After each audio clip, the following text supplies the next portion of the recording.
শহীদ March উপলক্ষে আজকে দেখতেই পাচ্ছেন যে রাস্তার ঢাকা শহরে বিশাল একটা মিছিল নিয়ে আসতেছে। আর মিছিলটা হচ্ছে ছাত্রদের। আর এরা আপনার বর্তমানে এখন এই মুহূর্তে আসে হচ্ছে আপনার ধানমন্ডি 32 থেকে একটু সামনে, মানে হচ্ছে আপনার সুবহানবাগ মসজিদের কাছাকাছি দেখতেই পাচ্ছেন বিশাল একটা মিছিল আসছে। এরকমের মিছিল অনেকগুলা আগে চলে গেছে। আর আজকের দিনে বেশিরভাগ 3টার পর থেকে এরকম মিছিল আপনার চলে আসতেছে।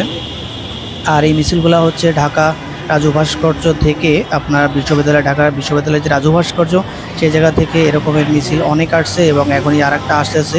এই সবগুলো কিন্তু আপনার এই রাস্তা দিয়ে ধানমন্ডির এই রাস্তা দিয়ে মানিকনগর হয়ে মানিকনগর যে এভিনিউ যে রাস্তাটা আছে এটা হয়ে ফার্মগেট হয়ে দেন হচ্ছে শহীদ মিনারে যাবে।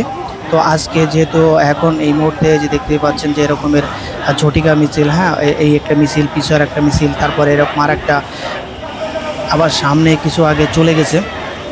এরকমের আজকে 1 মাস পূর্তিতে তারা ঢাকা শহরে এভাবে মিছিল করতেছে এবং বিকালবেলা 3টার পর থেকে শুরু হয়েছে, 4টার দিক থেকেই। 3টার পরে কিছু সময় রাজু ভাস্কর্য আলোচনা হয়েছে এবং তারপর থেকে এইরকমই প্রতিটা স্কুল থেকে এক একটা গ্রুপ করে করে দল করে করে আপনার সবাই আসতেছে। পিছিয়ে যে আর একটা গ্রুপ আছে, এরকমের গ্রুপ আরও পিছিয়ে অনেক আছে এবং সামনে অনেক গ্রুপ চলে গেছে, তারা সংসদ ভবন ছাড়িয়ে চলে গেছে। এরকমের আপনার আসতেই আছে, কারণ আজকে 3টার পর থেকে শুরু হয়েছে আর এটা শেষ হবে রাত পর্যন্ত চলবে। আর এটা কিন্তু ঘুরে চলে যাবে হচ্ছে শহীদ মিনারে। শহীদ মিনারে যে লাস্ট যে কথোপকথন হবে বা লাস্ট যে সিদ্ধান্ত হবে, তারপরে হয়তো তারা পরবর্তীতে আবারও কোনো কর্মসূচিতে যাবে। যার কারণে আজকের এই রাস্তাটা এরকমই ছিল।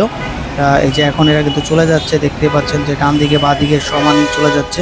এরকমের আজকে 3টার পর থেকে শুরু হয়েছে,